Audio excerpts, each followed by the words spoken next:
अस्सलाम वालेकुम traders. Weekly technical analysis के साथ एक मरतबा फिर आपकी खिदमत में हाजिर हूँ। तो शुरू करते हैं अपनी वीडियो को। मिलते हैं एक छोटे से डिस्क्लेमर के बाद। मेरे साथ रहिएगा। Welcome back traders. अस्सलाम वालेकुम। मैं उम्मीद करता हूँ कि आप लोगों की ईद की छुट्टियाँ बहुत अच्छी गुजरी होंगी। तो शुरू करते हैं coming back to the business.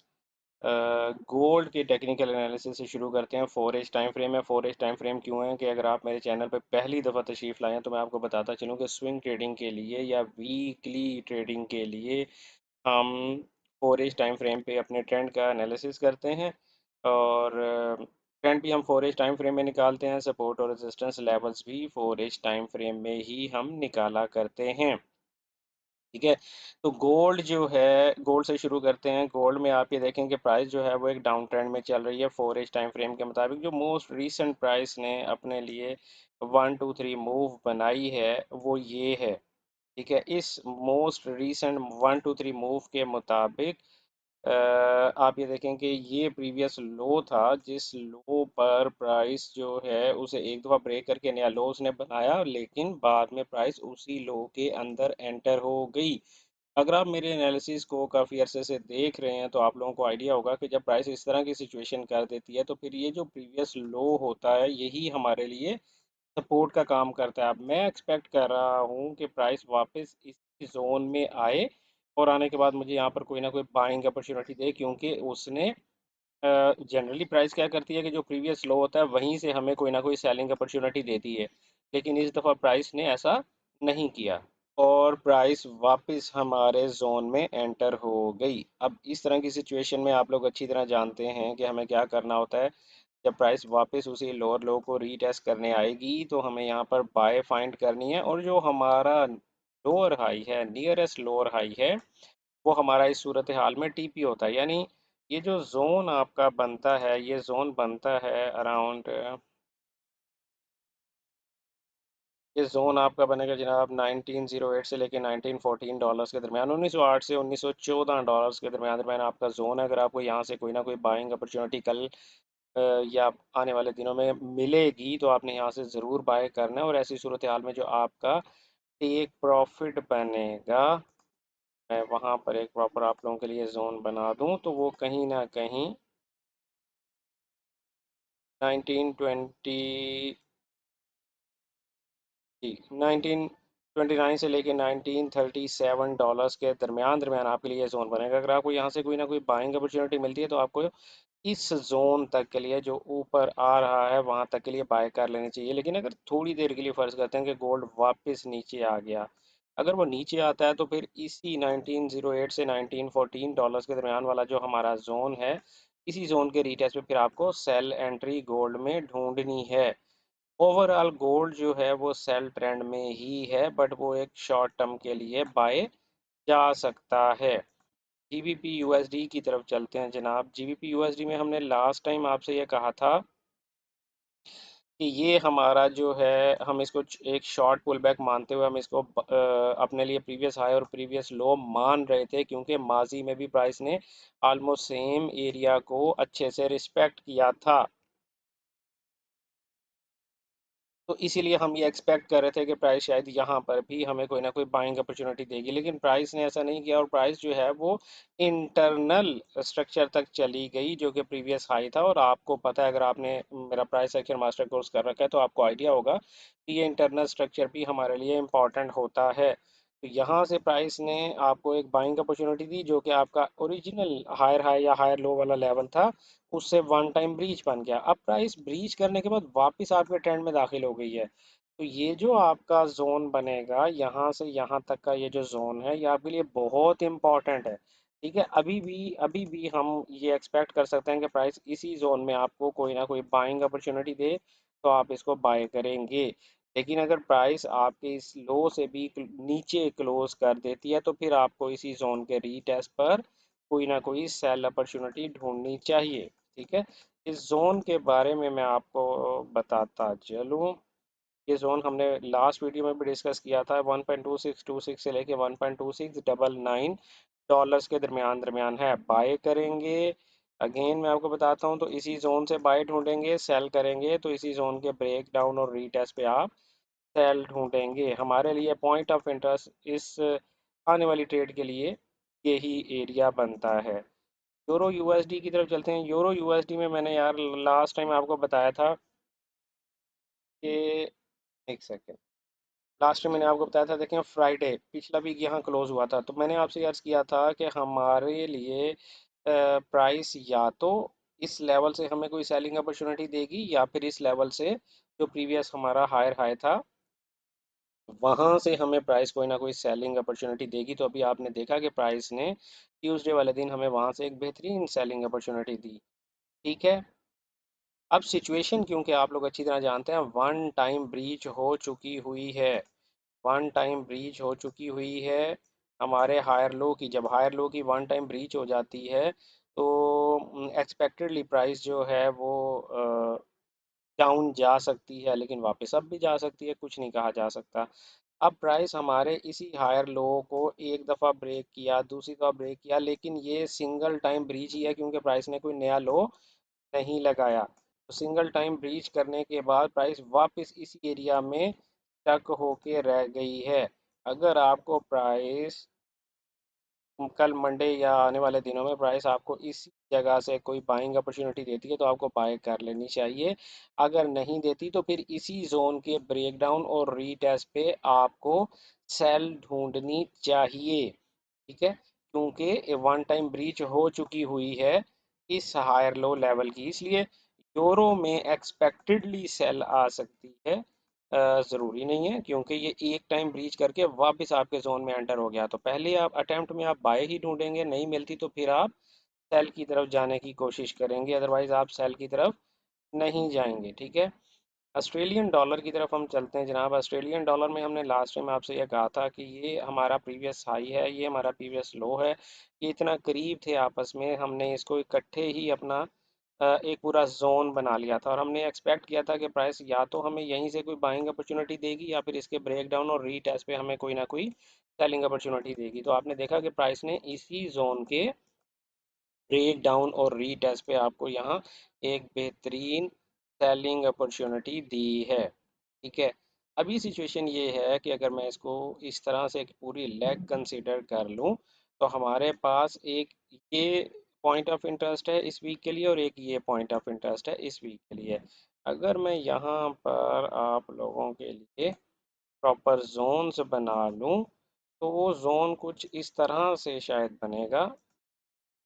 ये हमारा हायर लो है जो कि लोअर लो है सॉरी, जो कि 0.6666 से लेके 0.6686 के दरमियान दरमियान है। और हमें हमारा जो लोअर हाई है थोड़ा सा बड़ा करना पड़ेगा।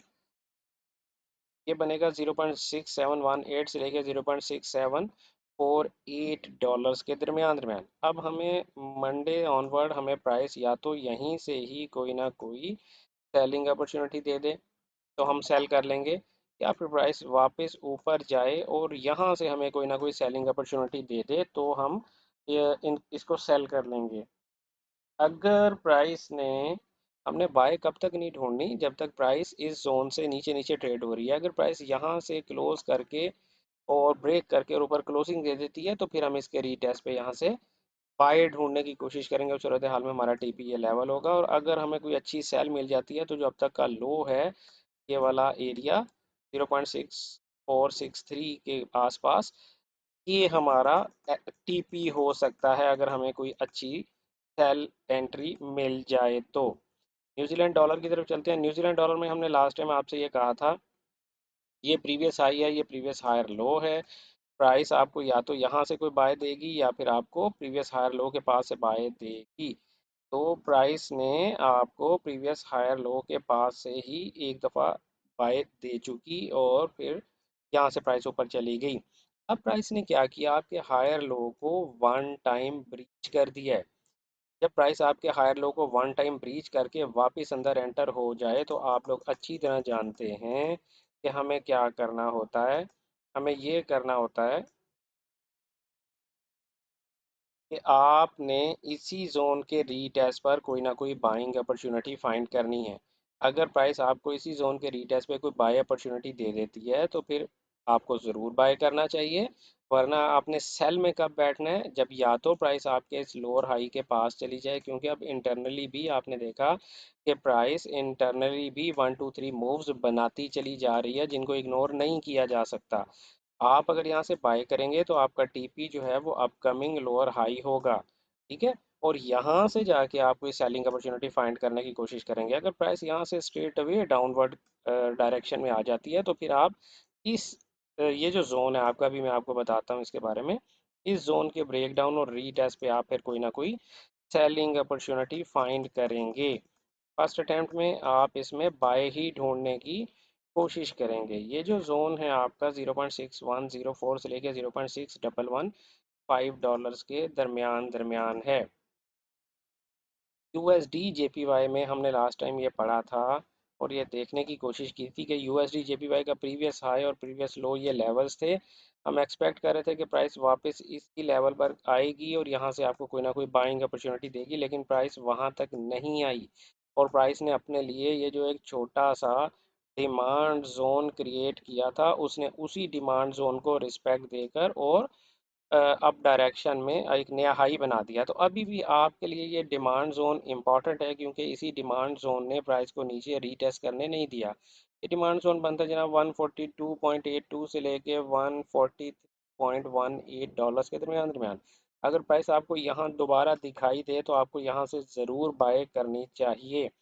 और आप सेल में कब नहीं तक नहीं बैठेंगे, जब तक प्राइस आपके हायर लो को ब्रीच ना कर दे 141 वाले पॉइंट को।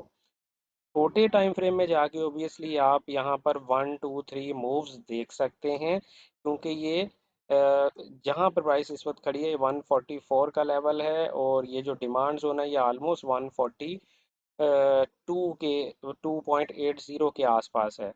तो आपको इतनी बड़ी मूव जाहिर है आप छोड़ना पसंद नहीं करेंगे, तो 15 मिनट टाइम फ्रेम में जाके आप 1 2 और 3 मूव्स फाइंड करें और उनके ब्रेक डाउन और उनके रीटेस्ट पे आप सेल में यूएसडी जेपीवाई में बैठ सकते हैं अपकमिंग सपोर्ट लेवल तक के लिए। ठीक है। यूएसडी जनाब, जेपीवाई का आपने हाल सुन लिया। जीबी जेपीवाई की तबीयत भी चेक कर लेते हैं। अच्छा, जीबीपी जेपीवाई में हमने लास्ट टाइम आपसे अर्ज किया था कि प्राइस जो है वो अपने प्रीवियस हायर हाई को ब्रेक करके उसने नया हायर हाई बनाया और ये उसका हायर लो बनता है। ठीक है। हमने एक जोन आपको बताया था, वो जोन था 181.75 से लेके 182.23 के दरमियान। हमने एक्सपेक्ट किया था कि प्राइस यहीं से आपको कोई बाय रीज़न देगी, और उसने इनफैक्ट वहाँ से आपको मंडे को भी थर्सडे को भी बाय रीज़न दी। और मंडे को भी बाय दी उसने, थर्सडे को भी आपको वहाँ से बाय दी। लेकिन उसने एक नया जोन नहीं बनाया अभी तक, एक नया हायर हाई नहीं बनाया। तो यहाँ से अगर प्राइस ये डबल टॉप, मैं थोड़ा सा इसको क्लियर कर दूं। आपके पास सिचुएशन ये है, आपके पास सिचुएशन ये है भाई कि हो गया। आपके पास सिचुएशन ये है कि प्राइस जो है वो या तो वापस इसी जोन में आए, जो ये जोन आपका बनता है जनाब 181.75 से लेके 182.23 के दरमियान। अगर प्राइस वापस इसी जोन में आती है तो आपको बाय करना चाहिए। लेकिन अगर प्राइस ने इस जोन को ब्रेक कर दिया तो इसके ब्रेकडाउन और रीटेस्ट पे आपको सेल करना चाहिए। क्यों? क्योंकि ये एक डबल टॉप टाइप की कंडीशन है, इक्वल हाइस टाइप की कंडीशन है। अगर आप डेली में जाएंगे तो it will be kind of equal highs. तो ये जो आपके पास डबल टॉप के इक्वल हाइज टाइप बनते हैं, इनको आप फिर आपके लिए ये नेक लाइन जो है वो इम्पॉर्टेंट हो जाती है। उस सूरत हाल में आप इस हायर लो को इम्पोर्टेंस नहीं देंगे, इस नेक लाइन के ब्रेक डाउन और रीटेस्ट पर ही आप सेल एंट्री ले लेंगे। ठीक है। बाय एंट्री कब तक नहीं लेंगे? जब तक प्राइस आपको यहाँ पर कोई बाय रीजन अच्छी सी ना दे दे, क्योंकि ये बिल्कुल बड़ा ट्रिकी पॉइंट है जहाँ पर नेक लाइन भी है और जहाँ पर आपकी प्रीवियस सपोर्ट भी है। तो आपको बड़े अच्छे से यहाँ पर प्ले करने की कोशिश करनी है। ठीक है। नेक्स्ट हम चलते हैं जनाब यूएसडी सीएचएफ की तरफ। यूएसडी सीएचएफ में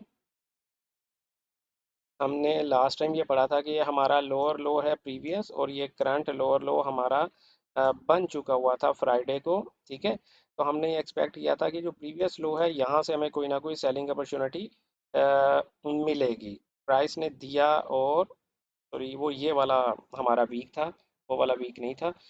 ये प्राइस ने लो बनाकर नया लो बनाया, हमारे पास एक लो भी मौजूद था, हमारे पास लो और लो प्रीवियस भी मौजूद था। प्राइस ने उसे वन टाइम ब्रीच किया था जो हम देख चुके थे। और ये मैंने आप लोगों को एक जोन बना कर दिया था कि यार ये जो जोन है, क्योंकि इसने नॉर्मली डाउन ट्रेंड में प्राइस जो है वो अपने लोज को एज ए सपोर्ट रिएक्ट नहीं करती, लेकिन जब कभी प्राइस अपने लोज को, अपने लोअर लोज को एज ए सपोर्ट रिएक्ट कर दे, तो वो लेवल आपके लिए इंपॉर्टेंट होते हैं। इसी बिना पर मैंने आपको लास्ट टाइम ये एक जोन बनाकर दिया था और मैंने अर्ज किया था कि यहाँ से आपको एक अच्छी बाय मिल सकती है। और आपने देखा कि ऐसा ही हुआ, प्राइस ने आपको एक अच्छी बाय रीजन यहाँ से दी और आपने यकीनन इसमें प्रॉफिट अर्न किया होगा।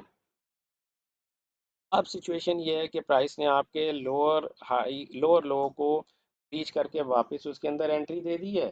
और प्राइस ने जब आपके लोअर लो को ब्रीच करके वापस उसके अंदर एंट्री दी है, तो आपको इसी के रीटेस्ट पर अपने लिए सेल एंट्री ढूंढनी है। It is very obvious.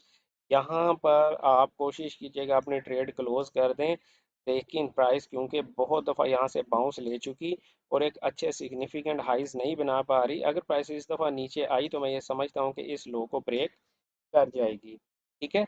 तो अभी फ़िलहाल आप प्राइस में एक छोटा सा बाउंस देख सकते हैं जो आपको यहाँ तक, इस जोन तक लेकर जा सकता है। वहाँ पर गया तो वहाँ से आपको सेल ढूंढनी है, वरना इसी जोन के ब्रेक डाउन और ब्रेकआउट और रीटेस्ट पर आपको बाय ढूंढनी है। ठीक है। और अगर प्राइस इसको ब्रेक डाउन और रीटेस्ट करे तो फिर आपको यहाँ से सेल ढूंढनी है, वरना कोशिश करें अगर आपको एक दो फिर यहाँ पे कोई अच्छी बाइंग रीजन मिलती है तो दोबारा यहाँ से बाय कर सकते हैं। यूएसडी कैट की तरफ चलते हैं जी। यूएसडी कैट में मैंने आपसे अर्ज किया था कि ये प्रीवियस लोअर लो है और ये प्रीवियस लोअर हाई है। हमें यहाँ पर कोई ना कोई डाउन ट्रेंड की कंटिन्यूएशन में ट्रेड मिल सकती है, लेकिन यहाँ पर हमें कोई खातिर ख्वाह आप देखें कि कोई सेलिंग अपॉर्चुनिटी यहाँ पर दिखाई नहीं दी। अब प्राइस ने किया क्या है, प्राइस ने हमारे लोअर हाई को भी एक दफ़ा ब्रीच कर दिया है। ठीक है। ये हमारा लोअर हाई था, प्राइस ने उसे एक दफ़ा ब्रीच कर दिया, ब्रीच करने के बाद वापस उसे ब्रेक कर दिया। अब सिचुएशन ये है कि या तो प्राइस आपको यहाँ से ही कोई अच्छी सेलिंग रीज़न दे तो आप एक नए लोअर लो के लिए एक्सपेक्ट कर सकते हैं। अदरवाइज आपको प्राइस यहीं से ब्रेकआउट और इसके रीटेस्ट पे आपको कोई ना कोई बाइंग अपॉर्चुनिटी देगी। यानी आपका जो पॉइंट ऑफ इंटरेस्ट है वो यही वाला एरिया बनता है। ये जो जोन है 1.3235 से लेके 1.3268 डॉलर्स के दरमियान दरमियान, यही आपका नेक्स्ट वीक के लिए फ़िलहाल पॉइंट ऑफ इंटरेस्ट है। क्रूड ऑयल में मैंने ये अर्ज़ किया था आपसे, लास्ट वीक हम कहाँ पर थे, ये फ्राइडे क्लोज हुआ। ये हमारा प्रीवियस हायर हाई था, प्रीवियस हायर लो था। हमने एक्सपेक्ट किया था कि प्राइस आपको यहाँ से, हमने ये अर्ज़ किया था कि यहाँ से आपको सेल में नहीं बैठना चाहिए, कोशिश करनी चाहिए कि आपको कोई ना कोई बाय रीज़न ढूंढें। क्यों? क्योंकि प्राइस आपके हायर लो से एक दफ़ा सपोर्ट ले चुकी, तो अब आपको कोई ना कोई बाय रीजंस ढूंढनी चाहिए थी। लेकिन प्राइस ने एक दफ़ा फिर नीचे आई, आपके हायर लो को ब्रीच किया एक दफ़ा, और जो आपका यस एक सपोर्ट पॉइंट था वहां से प्राइस ने दोबारा बाय ले ली। तो इस तरह भी होता है, सम टाइम प्राइस आपके हायर लो को वन टाइम ब्रीच किया करती है और आप लोग ये बात अच्छी तरह जानते हैं। अभी प्राइस ने आपके प्रीवियस हाई के ऊपर दोबारा क्लोजिंग दे दी है, उसको रीटेस्ट कर रही है। मंडे ऑनवर्ड अगर आपको यहाँ से कोई ना कोई अच्छी बाइंग रीजन मिलती है तो आपको ज़रूर बाय करनी चाहिए। और अगर इसी जोन के ब्रेकडाउन और इसके रीटेस्ट पे आपको कोई सेल रीजन मिलती है तो आपको सेल करनी चाहिए, क्योंकि आपका टेक प्रॉफिट जो है वो काफ़ी दूर है। ठीक है। ये जो जोन बनता है आपका यार, ये जोन बनता है 70.22 से लेके 70.61 डॉलर्स के दरमियान दरमियान, यही आज नेक्स्ट वीक में आपका पॉइंट ऑफ इंटरेस्ट रहेगा। ठीक है। डीटीसी की तरफ चलते हैं जी। डीटीसी में हमने आपसे अर्ज किया था कि ये जो आपका हायर लो है और ये प्रीवियस हाई है, हमने आपको बताया था कि इन्हीं के आसपास से आपको कहीं ना कहीं से कोई ना कोई बाय अपॉर्चुनिटी मिल सकती है। बीटीसी ने लास्ट टाइम एक लंबी रैली करने के बाद अब आप देखेंगे तकरीबन पूरे वीक से ही वो स्टक हुई पड़ी है एक ख़ास पॉइंट के ऊपर आके। ये एक अच्छा सपोर्ट पॉइंट है, अगर आप वीकली टाइम फ्रेम में जाकर देखेंगे डेली टाइम फ्रेम में, तो ये एक अच्छा लेवल है जिसको ब्रेक करना प्राइस के लिए थोड़ा सा मुश्किल हो रहा है। प्राइस 35,000 डॉलर्स को अगर ब्रेक करके ऊपर क्लोज करती है तो फिर ये डायरेक्ट फोर्टीज़ के लेवल में चली जाएगी। वो मैं आपको किसी दिन वीकली या बड़े हाई टाइम फ्रेम में भी मैं आपको इसका एनालिसिस करके बता दूंगा इंशाल्लाह। अभी प्राइस ने जो हमने एक्सपेक्ट किया था उन्हीं जोन्स से प्राइस जो है वो आपको बाय दे रही है। यही दो जोन्स हैं आपके लिए, प्राइस वापस यहाँ पर आए आपको बाय दे, आपको बाय करनी चाहिए। इसके ब्रेक डाउन और इसके रीटेस्ट पे आपको सेल करनी चाहिए। मैं ये जोन आपको एक दो बार फिर बताता चलूँ। ये जोन है 29,490 से लेके 29,860 डॉलर्स के दरमियान दरमियान, ठीक है। इथीरियम की तरफ चलते हैं जी। इथीरियम में हमने लास्ट टाइम क्या कहा था मुझे कुछ याद नहीं है। हम करंट सिचुएशन को डील कर लेते हैं। करंट सिचुएशन में प्राइस ने 1 2 3 मूव बना दी। हमारा प्रीवियस हायर हाई ये है, प्रीवियस हायर लो ये है, और करंटली प्राइस जो है वो स्टक हुई पड़ी है इन दो जोन्स के दरमियान, इन दो लेवल्स के दरमियान। प्राइस अननेसेसरी यहाँ पर स्टक हुई पड़ी है। 4 टाइम फ्रेम के मुताबिक अगर आप थोड़ा सा जूम आउट करके देखें, जब आप जूम इन करके करंट पिक्चर देख रहे होते हैं तो आपको समझ नहीं आती प्राइस यहाँ पर क्यों रुकी हुई है, लेकिन जब आप थोड़ा सा जूम आउट करेंगे तो आपको अंदाज़ा होगा कि भाई ये वो एरिया है जो प्राइस के लिए बड़ा इंपॉर्टेंट है, और प्राइस ने प्रीवियसली यहाँ पर बहुत ज़्यादा रिस्पेक्ट भी दे रखी हुई है। तो इसीलिए हम इस लेवल को छोटा या आसान लेवल कंसीडर नहीं कर सकते, ठीक है। अगर मैं यहाँ पर कोई प्रॉपर किस्म के जोन्स आप लोगों के लिए बनाऊं, तो ये एक ऐसा जोन है जो माजी में बेशुमार दफ़ा टेस्ट हुआ है यार। आप इसको माजी में जाकर देखें, माजी में बेशुमार दफ़ा ये टेस्ट हुआ। अभी मैंने आपको जूम आउट करके दिखाया भी है। 1915 से लेके 1915 से लेके 1935 डॉलर्स के दरमियान ये जोन है। करंटली आप क्या कर सकते हैं, क्योंकि आपका प्रीवियस हायर हाई थोड़ा सा दूर है, आप ये कर सकते हैं कि प्राइस को यहाँ से ब्रेक डाउन और रीटेस्ट पर, ब्रेक डाउन ऑलमोस्ट वो कर चुकी, बस इसके रीटेस्ट पे इसी जोन पे आपको कोई सेलिंग अपॉर्चुनिटी मिलती है तो आपको ज़रूर सेल करनी चाहिए। और इसी जोन को अगर प्राइस ब्रेक कर देती है, जो कि काफ़ी दफ़ा अटेम्प्ट करने के बावजूद भी प्राइस इसे ब्रेक नहीं कर पा रही, तो अगर इसको ब्रेक करती है तो इसके ब्रेक आउट और इसके रीटेस्ट पे आपको फिर यहाँ से कोई ना कोई बाय अपॉर्चुनिटी ढूंढनी चाहिए।